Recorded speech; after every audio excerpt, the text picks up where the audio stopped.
तो नमस्कार दोस्तों। तो इसके यूजेस के बारे में हमने शुरू नहीं किया था, बोला था कि बैक टू बैक वीडियो दे देंगे।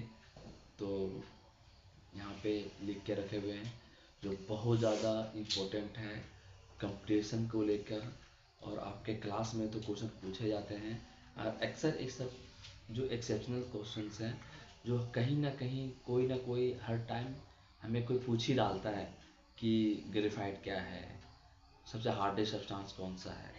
आइए देखते हैं कौन ऐसे क्वेश्चन हैं जो सबसे अलग है और जिसका कंसेप्ट शायद ही कोई बता पाता है और ये सब क्वेश्चन कंसेप्ट दे पाता है।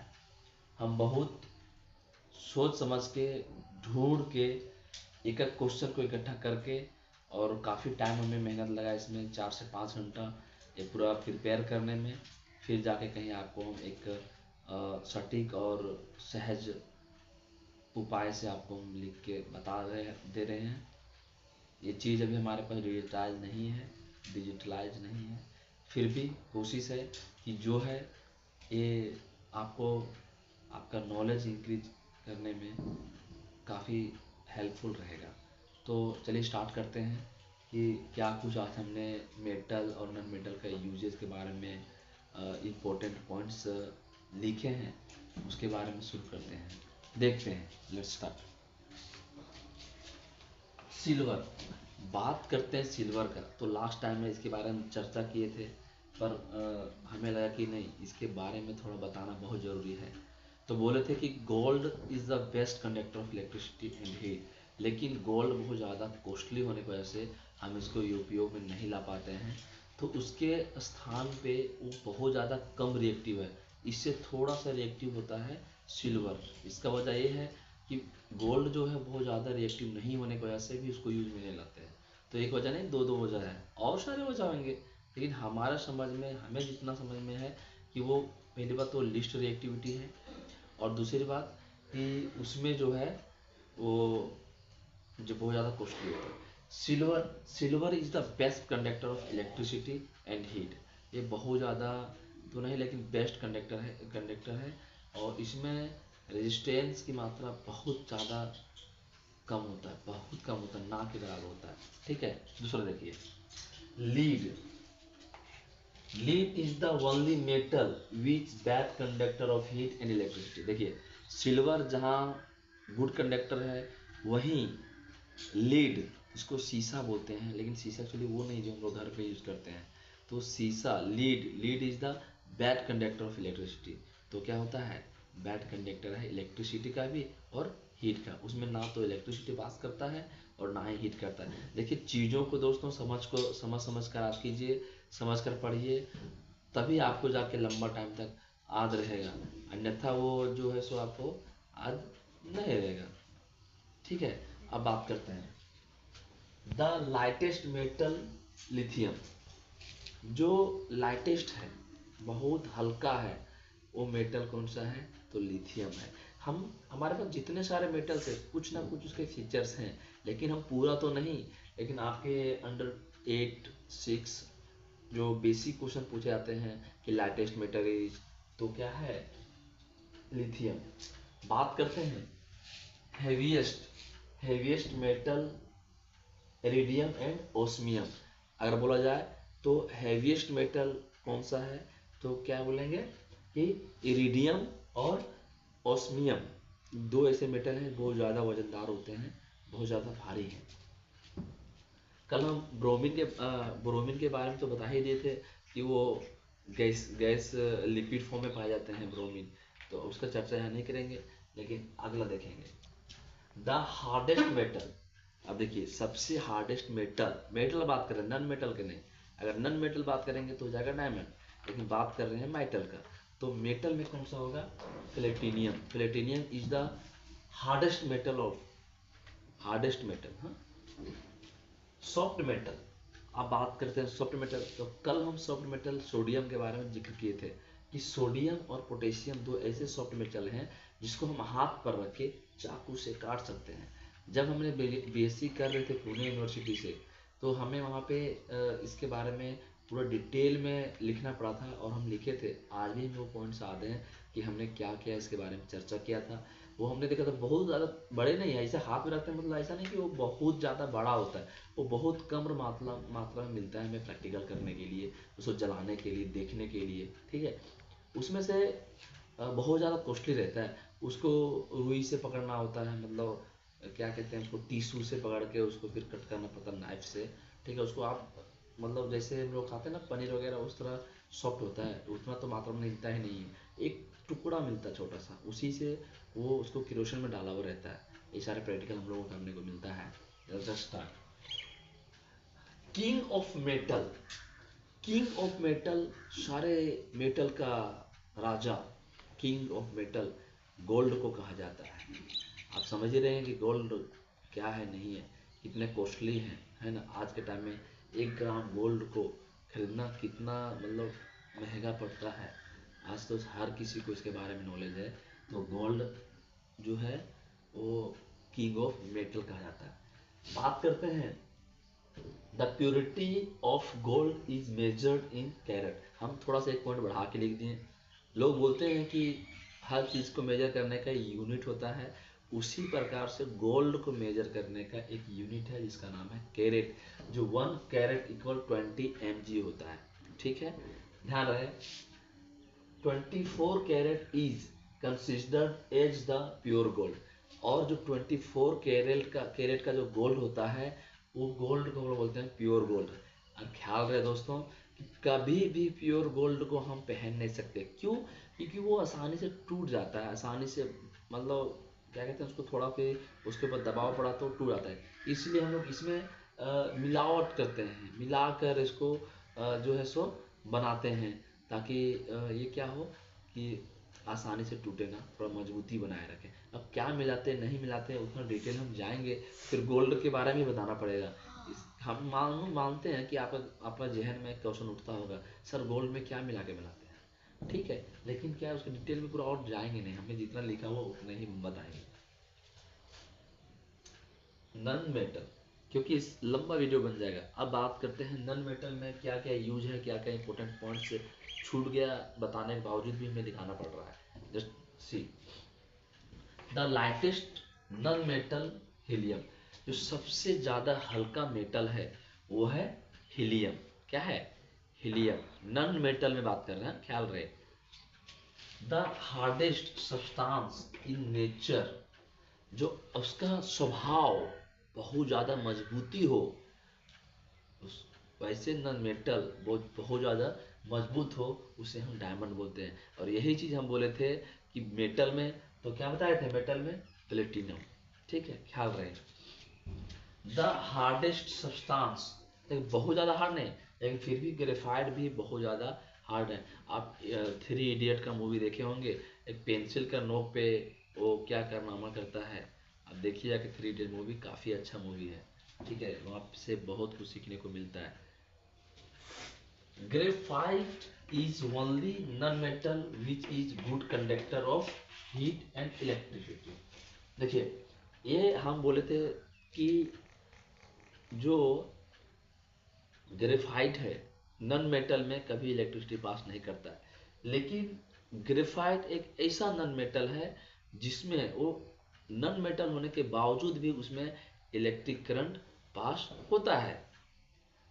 और एक बात और दोस्त, डायमंड के बारे में एक बात बताना भूल गए, इसमें टोटल इंटरनल रिफ्लेक्शन होता है, यानी कि अगर हम डायमंड में अगर हम कोई तरह का लाइट उसमें पास करवाएंगे, तो जितना भेजेंगे उसमें से टोटल लाइट हमें वो क्या करेगा, बाहर कर देगा। तो क्वेश्चन अक्सर पूछा जाता है, सैनिक स्कूल का हम जब पढ़ा रहे हैं, तो हमें पता चलता है ना कि डायमंड मतलब कौन सा टोटल रिफ्लेक्शन, इंटरनल रिफ्लेक्शन करवाता है, इंटरनल रिफ्लेक्शन करवाता है। तो डायमंड, उसमें 4 ऑप्शन दे रहेगा, उसमें एक डायमंड रहेगा। तो डायमंड इज जो है वो टोटल इंटरनल रिफ्लेक्शन करवाता है। ये क्वेश्चन और बन गया यहाँ से। सॉलिड लुब्रिकेंट, तो सॉलिड लुब्रिकेंट है वो क्या होता है? ग्रेफाइट ही होता है, ठीक है। ड्राई सेल कैथोड ग्रेफाइट, जिससे ड्राई सेल, सॉलिड लुब्रिकेंट मतलब बहुत ज्यादा जो मजबूत होता है वो ग्रेफाइट बोल सकते हैं। और ड्राई सेल मतलब जो सूखा बैटरी होता है उसमें एक रोड डाला हुआ रहता है। अरे ऐसा रहता नहीं, सूखा बैटरी ऐसा रहता है ना, ऐसा रहता है, यहाँ नीड निकलवाता है। तो ये रोड जो पास होता है ना, इसमें एक रड रहता है ना, उसको बोलते हैं कैथोड ग्रेफाइट। वो भी क्या होता है, कार्बन का अपरूप है। और जितने सारे हम नॉन मेटल के जो पढ़ रहे हैं वो सब का सब कहीं ना कहीं कार्बन का क्या है, एलोट्रोप है, उसका अपरूप है। ठीक है, ग्रेफाइट भी, डायमंड भी, और जितने सारे हैं लगभग। बात करते हैं तो कैथोड, कैथोड क्या हो गया जी, कैथोड पता है, बैटरी के बीच में जो रहता है रोड, उसको क्या बोलते हैं, कैथोड ग्रेफाइट बोलते हैं। Next amalgam. देखो क्वेश्चन पूछा था तुम लोग, एमलगम किस में पाया जाता है? हाँ? मरकरी में। क्या होगा, मरकरी, जिसको पी क्या होता है, एच है, एच जी ना, एच जी होता है सर, है ना, इसको मरकरी को एच जी होता है, इसको पारा पारा बोलते हैं और मरकरी बोलते हैं, मरकरी बोलते हैं। तो क्वेश्चन ये पूछा है कि एमलगम किस में पाया जाता है, ठीक है, तो मरकरी में। इस तरह सीने बार भी पूछता है, सीने बार किसे पाया जाता है, तो उसका भी आंसर होगा मरकरी। ठीक है, तो ये सब छोटे छोटे क्वेश्चन है जो मेटल से जितने सारे क्वेश्चन बन रहे हैं अंडर 10 क्लास तक, बेसिक से हाई, हम पूरा कोशिश किए हैं कि आपको हम बता दें। इससे ज़्यादा ना तो आपको कोई कंपटीशन में पूछेगा अंडर 10 का, और ना इससे आपका आराम से जो है सो 10 क्लास का डिप्लोमा वगैरह निकल सकता है ना। इससे ज़्यादा बाहर क्वेश्चन नहीं है, आगे नहीं है तो आप यूट्यूब पे जाकर सर्च मारिए और इस टाइप का क्वेश्चन देखिए क्या क्या है। एलोट्रोप्स बताएंगे, क्या बात करेंगे, एलोट्रोप्स। एलोट्रोप्स मतलब होता है मिश्र धातु, एक धातु दूसरा मिश्र किसको बोलते हैं, जब दो धातु आपस में मिल जाता है तो मिश्रित हो जाता है, उसे मिश्र धातु कहते हैं। आइए हम दो धातु मिलाकर एक चीज बनाते हैं। पहला है सोल्डर, सोल्डर आ तो फ्यूज वायर, सोल्डर हम लोग जो फ्यूज वायर यूज करते हैं वो, आ तो सोल्डर, दोनों एक ही चीज से बनता है। जैसे टीन हो गया और लेड हो गया, टीन हो गया और लेड हो गया, दोनों के मिलने के बाद क्या बनता है, सोल्डर बनता है। बात करते हैं ब्रोंज, ब्रोंज बोलते हैं, इसे बोलते हैं बेल मेटल। तो क्या जिंक और एसन, सेलेनियम बोलते हैं, ठीक है, इसका एसन का सेलेनियम, जगह नहीं था इसलिए कम लिख दिए। तो ब्रोंज जो है तो बेल मेटल बनता है जिंक और सेलेनियम से। ब्रास, ब्रास जिंक और कॉपर से मिलकर बनता है ब्रास। अब बात करते हैं ग्रीन जर्मन सिल्वर। सिल्वर तो बहुत होता है लेकिन एक जर्मन सिल्वर की बात करेंगे जो मिलकर बनता है जिंक, निकेल और कॉपर। जिंक, निकेल और कॉपर, तीन चीज मिलाने के बाद बनता है जर्मन सिल्वर। कितना, तीन चीज, हाँ क्या क्या, जिंक, निकेल और कॉपर मिलकर क्या बनता है, German silver. Rolled gold, rolled gold हम लोग पहनते हैं, जो लेडीज लोग 150 150 जो 200 में लेती है उसे बोलते हैं रोल्ड गोल्ड। तो किससे बनता है, कॉपर और एल्यूमिनियम। कोई पराठा बढ़ रहा है क्या, दिख रहा है?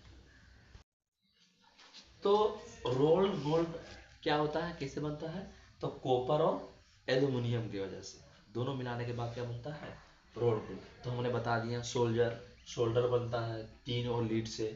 ब्रोंज, ब्रोंज बनता है जिंक और सेलेनियम से, एसन से। ब्रास जिंक और कॉपर से।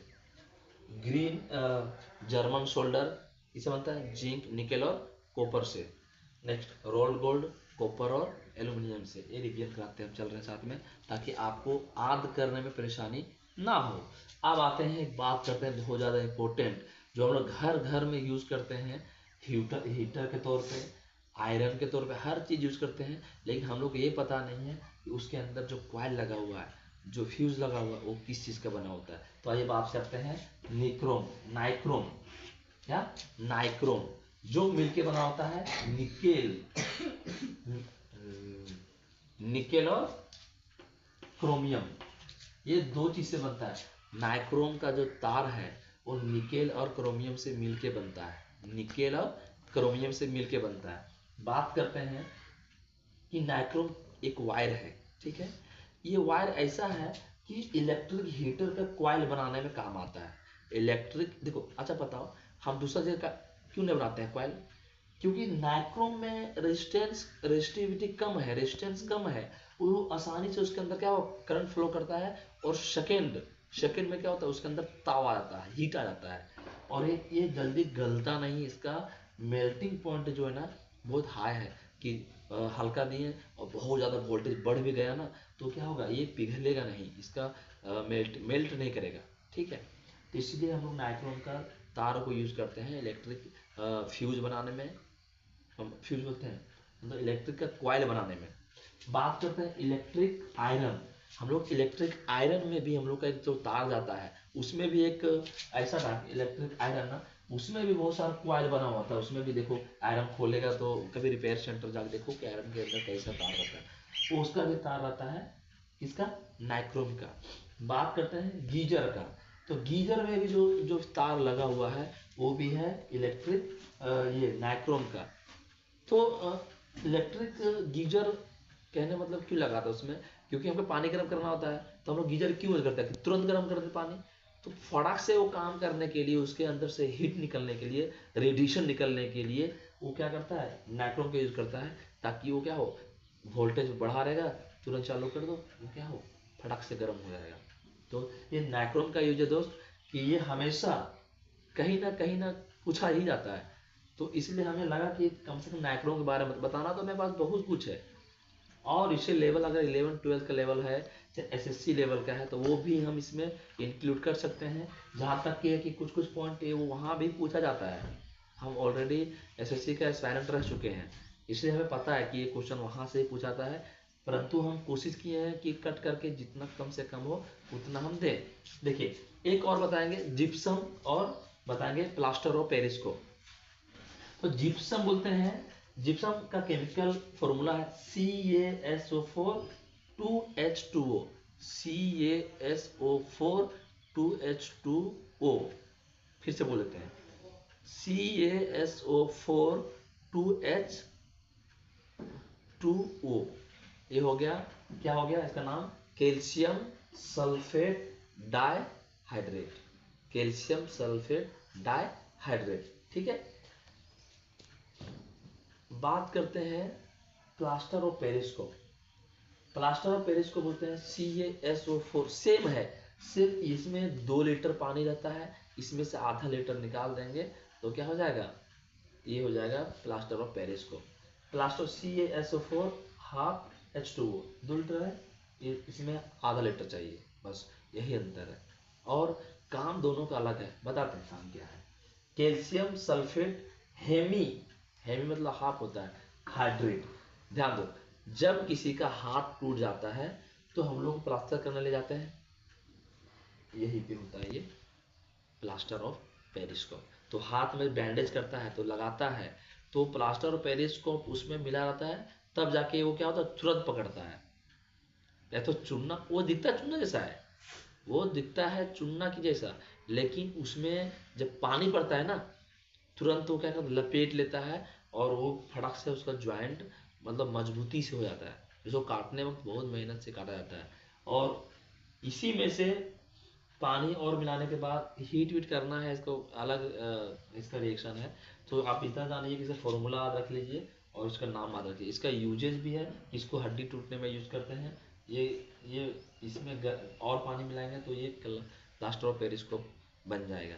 तो मैं इसमें अभी हम जो है सो यूजेस के बारे में बताएं सिर्फ, एक और इसका मिटाने के बाद हम बताएंगे आपको इसका केमिकल प्रॉपर्टीज, जो ज़्यादा टाइम लेंगे नहीं और ज़्यादा डिटेल में भी जाएंगे नहीं, क्योंकि आप लोग का 8 क्लास का जहाँ तक है वहाँ पे 4 से 5 रिएक्शन दिया हुआ है, कि मेटल को रिएक्ट करो वाटर से, मेटल को रिएक्ट करो एसिड से, ये सारे 2-4 जो है ना दिया हुआ है, वो चीज़ हम सिर्फ बताएंगे, मेटल और नॉन मेटल से रिएक्शन करने से क्या होता है, सॉल्ट का फॉर्मेशन कैसे होता है, ठीक है। ये 2-4 जो है दिया हुआ है, वो हमारा एक छोटा सा और रहेगा जो इसी के साथ इंक्लूड रहेगा, और पार्ट 1 का वीडियो आपको 10 तारीख तक अपलोड हो जाएगा, और पार्ट 2 का वीडियो यही कुछ 1-2 दिन में हो जाएगा, और कंप्लीट वीडियो दोनों मिलाकर मर्ज करके एक साथ अपलोड करेंगे। तो आई होप कि आपको ये चीज़ सारे समझ में आए होंगे, एक बार आप इसे देख लीजिए, फोटो में आ जाएगा आपका, फिर आप इसे नोट करने में आसानी होगा। तो आप देखिए, दोनों टुक जो, हाँ देखने दूंगा।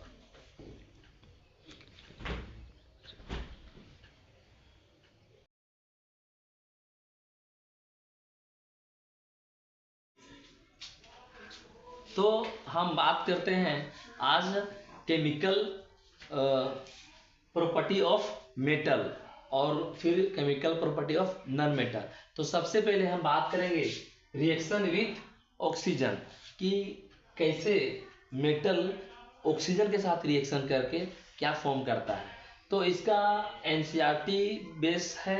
एनसीईआरटी में दिया हुआ स्पष्ट तौर से कि अगर हम कोई भी मेटल को, धातु को ऑक्सीजन के साथ अभिक्रिया करवाएंगे, रिएक्शन करवाएंगे, तो क्या हो जाएगा? धात्विक ऑक्साइड। ठीक है, जैसे मेटल है, अगर कोई मेटल है तो मेटल को ऑक्सीजन के साथ रिएक्शन करवाएंगे तो मेटल ऑक्साइड बनेगा। देखिए हम बाइलिंगुअल लेने की कोशिश किए हैं दोनों भाषा में। ठीक है, जैसे बात करते हैं सोडियम। सोडियम एक मेटल है, ऑक्सीजन के साथ रिएक्शन करवा रहे हैं तो क्या बनेगा? Sodium oxide. ठीक है, अब बात करते हैं कि सोडियम धातु कैसे है। तो हम कुछ मेटल का नाम लिख दिए हैं, कुछ नॉन मेटल का नाम लिख दिए हैं और उसका वैलेंसी कितना कितना है उसके बारे में। तो आइए बता देते हैं। सोडियम, इसका स्पेलिंग यहाँ पे लिखा हुआ है, जिसका एटॉमिक नंबर 11 है और इसका क्या है? +1 चार्ज होता है और आने की कह सकते हैं आउटर मोस्ट ऑफ इलेक्ट्रॉन 1 है, उसको वैलेंसी बोलते हैं। क्या बोलते हैं? वैलेंसी बोलते हैं। मैग्नीशियम का वैलेंसी कितना है? 2, जिसको बोलते हैं मैग्नीशियम। Aluminium +3 aluminium. फिर बात रह गया कि नॉन मेटल का। क्या? Non metal. तो नॉन मेटल में हम 2-3 लिखे हुए हैं। पहला हो गया नाइट्रोजन -3, ऑक्सीजन -2, फ्लोरीन -1। ठीक है, और एक और ले लिए हैं क्लोरीन, Cl- बोलते हैं, जिसका -1 होता है। ठीक है, अब हम बात करते हैं कि हम लिए हैं सोडियम और ऑक्सीजन का। तो यहाँ पे हम लिख के दिखा दिए हैं कि सोडियम जो है इसका जो है वैलेंसी 1 है और ऑक्सीजन का वैलेंसी कितना है? -2 है। तो इसको अगर हम क्रॉस करेंगे तो क्या बन जाएगा? ये नीचे वाला ये गुना होगा इसके साथ, तो गुना यहाँ नहीं लिखते हैं, यहाँ पे लिखते हैं, क्योंकि ये केमिस्ट्री है। केमिस्ट्री गुना यहाँ पे नहीं होता है, यहाँ पे होता है। ठीक है, और ये 1 है, ये 1 इसके साथ आएगा तो वही रहेगा। तो इसलिए क्या बन गया? Na2O, sodium oxide.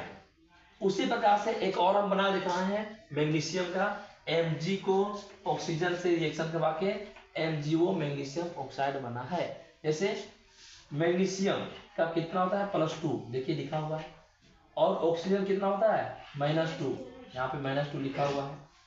तो ये दोनों का करेंगे तो दोनों क्या होगा? माइनस प्लस कट जाएगा, न्यूट्रलाइज हो जाएगा, तो MgO बनेगा, जिसको बोलते हैं मैग्नीशियम ऑक्साइड बोलते हैं।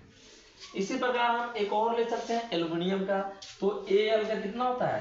+3, और ऑक्सीजन कितना होता है? -2। देखो ऑक्सीजन कितना होता है? -2। तो इसको अगर रिएक्शन करवाएंगे क्रॉस तो Al2O3 एल्यूमिनियम ऑक्साइड। तो इस प्रकार से कोई भी धातु को, मेटल को ऑक्सीजन के साथ रिएक्शन करवाने के बाद धात्विक ऑक्साइड और मेटल ऑक्साइड बनता है। ठीक है, अब बात करते हैं रिएक्शन विथ वाटर। पानी के साथ रिएक्शन करवाते हैं तो क्या होता है? मेटल है, धातु है, और पानी, धातु को पानी के साथ अभिक्रिया करवाने के बाद वो क्या बनता है? धात्विक ऑक्साइड, और उसके साथ हाइड्रोजन गैस मुक्त होता है, निकलता है, ऊपर निकलता है। ये एरो का जो निशान दिख रहा है, इसका मतलब होता है कि वो हाइड्रोजन गैस क्या होता है? ऊपर उड़ जाता है। तो इंग्लिश भी लिख दिए हैं, एग्जाम्पल लेंगे। अब भी बताएं कि ऊपर में कि सोडियम क्या है? एक धातु है, और हाइड्रोजन H2O इसको बोलते हैं वाटर।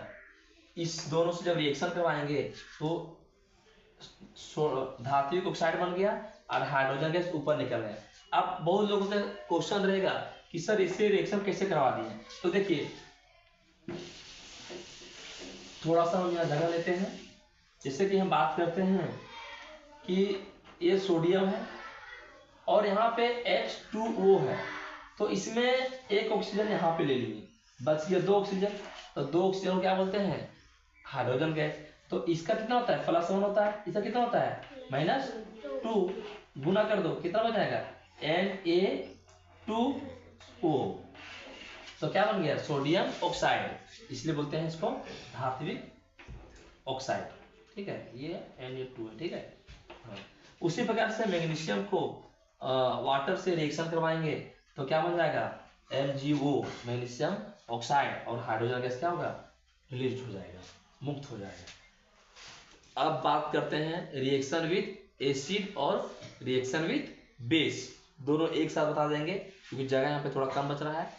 तो धातु के साथ मेटल के साथ तनुअम डाइल्यूट एसिड को अगर हम रिएक्शन करवाएंगे तो क्या बनेगा धात्विक लवण बनेगा। धात्विक लवण, लवण मतलब होता है सॉल्ट बनेगा, और हाइड्रोजन गैस मुक्त होगा। ठीक है, तो सोडियम ले लिए और डाइल्यूट ले लिए HCl, जैसे कि ये है सोडियम और यहाँ पे HCl है, तो सोडियम के पास हमेशा +1 होता है और क्लोरीन के साथ -1 होता है। देखिए यहाँ पे लिख के दिखा दिए हैं क्लोरीन के साथ, तो ये दोनों रिएक्शन करेगा तो Cl यहाँ लिख देंगे, इसका -1 होगा, इसका +1 होगा, रिएक्शन करेगा तो क्या बन जाएगा NaCl। और इसी को NaCl को ही बोलते हैं, क्या बोलते हैं, किसका फॉर्मूला है जी साधारण नमक का है ना, सोडियम क्लोराइड नमक का है। ठीक है, साधारण नमक, ठीक है, जो हम लोग खाने में यूज करते हैं वो। तो क्या बन गया, क्या फॉर्म गया सॉल्ट बन गया, इसको बोलते हैं लवण। क्या बन गया लवण, और हाइड्रोजन गैस जो बचा सिंगल वो क्या हुआ निकल गया। इसका बैलेंस करना भी जरूरी होता है, लेकिन उतना हम लोग को नहीं देखना है, अभी जो काम बताया जाए उतना ही करना है। जैसे सोडियम को अगर बेस, मतलब ये तो HCl हो गया यानी कि एसिड का हो गया। अब हम बात करते हैं कि अगर कोई सोडियम है, अगर कोई धातु है, उसको अगर हम बेस क्षारक से अगर हम अभिक्रिया करवाते हैं तो क्या बनता है। तो आइए देखते हैं फिर से, जैसे ये सोडियम है और KOH ये क्या है बेस है, बेस मतलब क्षार है, क्षारक है, तो ये इसका +1 है और इसमें से -1 किसका है OH का। क्या होता है जी -1 होता है कि नहीं होता है, तो यहाँ पे OH लिख देंगे, तो OH का -1 और NaO का +1, ये क्रॉस करेंगे तो क्या बन जाएगा NaOH सोडियम हाइड्रो ऑक्साइड। ठीक है, तो यहाँ पे देखिए लिख दिए सोडियम को रिएक्शन करवाएंगे तो क्या होगा सोडियम हाइड्रोक्साइड और हाइड्रोजन गैस मुक्त होगा। ये हमारा जितने सारा रिएक्शन है एक आप ध्यान से और देख लीजिए आप कि कैसे कैसे क्या हुआ है, और कहीं दिक्कत है तो हमको कमेंट में बताइए, हम आपको जो है इसका फिर से इस पर वीडियो बनाएंगे। ठीक है, तो यहाँ तक रिएक्शन बताएं, अब जो बच गया हम बताएंगे आपको, ज़्यादा नहीं बताएंगे, लेवल ज़्यादा हार्ड हो जाएगा। हाई रिएक्शन और सारे, लेकिन हम नॉन मेटल का बताएंगे। ये तो metal with oxygen, metal with water, metal with acid, metal with base, 4 reaction हो गया। अब जो बच गया 4 रिएक्शन हम नॉन मेटल के बताएंगे, बाकी बात।